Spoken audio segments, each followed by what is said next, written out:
Aujourd'hui, je suis ravie de vous retrouver pour un nouvel épisode solo. J'avais envie de vous parler d'un sujet qui me tient particulièrement à cœur, c'est le sujet de trouver sa voie. Tout un programme, me direz-vous. Je vous laisse découvrir ce nouvel épisode et si celui-ci vous a plu, vous a interpellé, alors n'hésitez pas à me le faire savoir, c'est toujours un vrai plaisir d'échanger avec vous. Vous pouvez également vous abonner pour être mis au courant des prochaines sorties d'épisodes. Je vous souhaite une très belle écoute.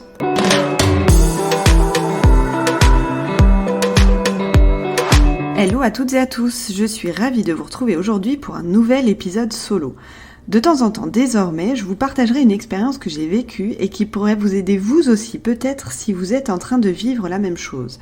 Je n'ai pas la prétention de tout savoir, mais en revanche, plus j'avance dans la vie et plus je me rends compte de ce que je peux apporter aux autres parce que oui, toi et moi, on a tous quelque chose à apporter et ça avant, je n'en avais pas du tout conscience. Après cette petite intro, aujourd'hui j'ai envie de te parler d'un sujet qui m'a toujours intéressée, c'est le sujet de trouver sa voie. Un très vaste sujet. Je sais pas toi, mais moi, je fais partie de ces personnes qui, quand elles étaient petites, n'avaient pas forcément de passion. Pas forcément quelque chose qui sortait du lot. Jamais je ne me suis dit, quand je serai grande, je ferai tel ou tel métier. La chose que je disais néanmoins, petit aparté, c'est que je serais businesswoman avec un attaché-case. Voilà, ça m'avance vachement pour savoir, ça m'avançait vachement pour savoir vers quoi se diriger. Peut-être que déjà, l'entrepreneuriat était sous-jacent, on ne sait pas.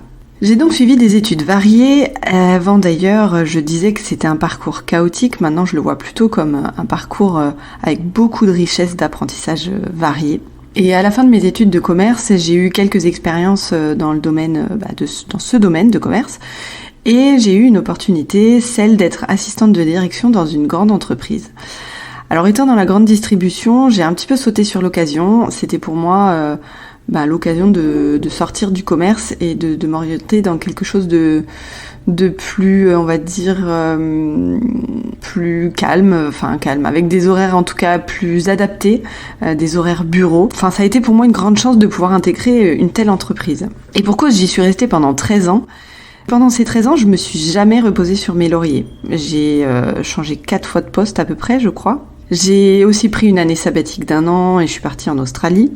J'ai créé ma première entreprise d'événementiel en 2015. J'ai voulu créer un blog. Je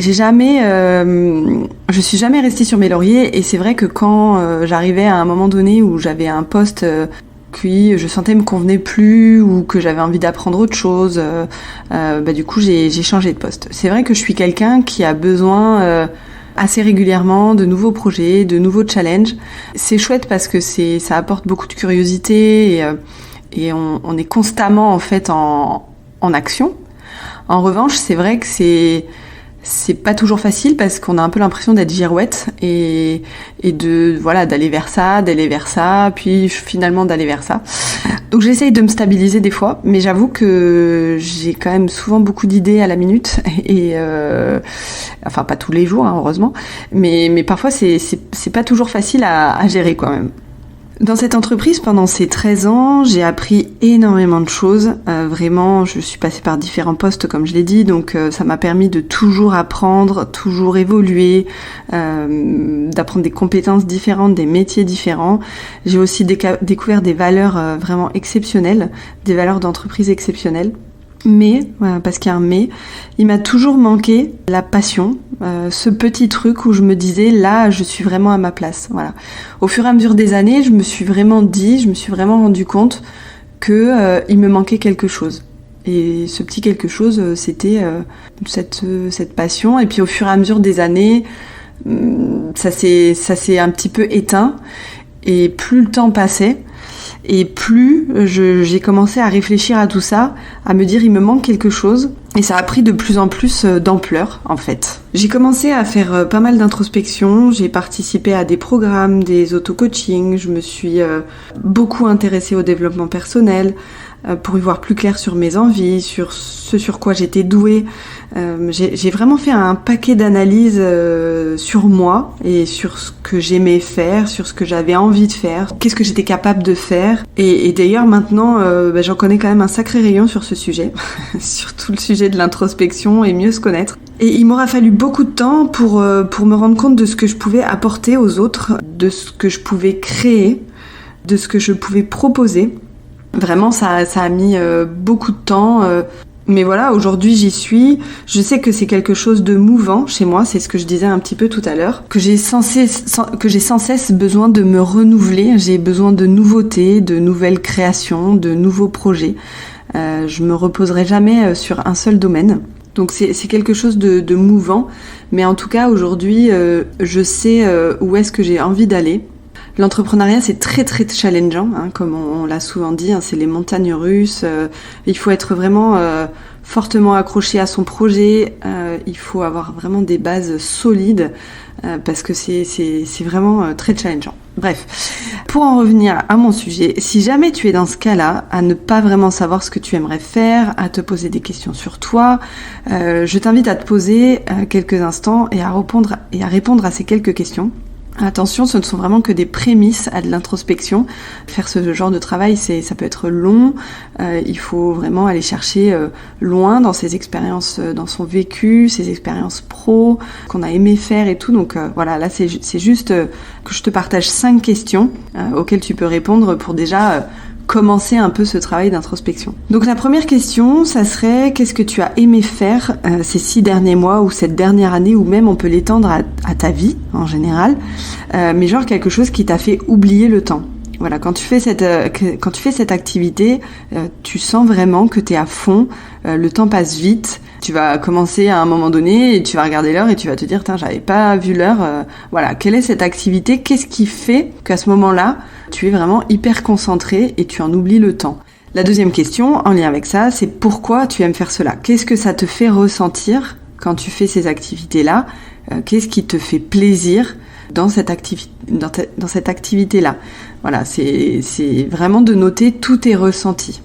C'est important. La troisième question, c'est un petit peu ressemblant. C'est quels sont les moments où tu t'es senti vibrer, où tu sens que tu es à ta place. Moi, par exemple, dans l'événementiel, je sais que quand j'organise un événement, quand l'événement, que ce soit d'ailleurs la partie organisation ou la partie coordination pour le jour de l'événement, je sens vraiment que je suis à ma place. J'aime faire ça, vraiment. Je sens vraiment au fond de moi que j'adore faire ça, quoi, que je me sens utile, je sais ce que j'ai à faire. Enfin, vraiment, c'est quelque chose c'est une activité qui me fait vibrer. La quatrième question, c'est qui sont les personnes qui t'inspirent et pourquoi? Voilà, ça c'est intéressant aussi comme question, de voir qui peut t'inspirer. Ça peut être des personnes autour de toi que tu connais, ça peut être des personnes que tu ne connais pas, des personnalités connues. Voilà, pourquoi elles t'inspirent? C'est intéressant aussi de se poser ces questions-là. Qu'est-ce qu'elles représentent pour toi et pourquoi elles t'inspirent? La dernière question, c'est comment tu te verrais dans une vie idéale? Alors ça, la visualisation, c'est un outil ultra puissant pour te projeter, en tout cas là en l'occurrence, donc c'est la projection dans la vie idéale. Et là, l'idée, c'est vraiment de te visualiser dans la vie qui serait idéale pour toi, en mode très détaillé. Ça peut être de la visualisation quotidienne. Comment tu aimerais passer tes journées? Qu'est-ce que tu aimerais faire pendant ces journées-là? Et va dans le détail, va au plus de ce que tu peux imaginer dans cette vie idéale.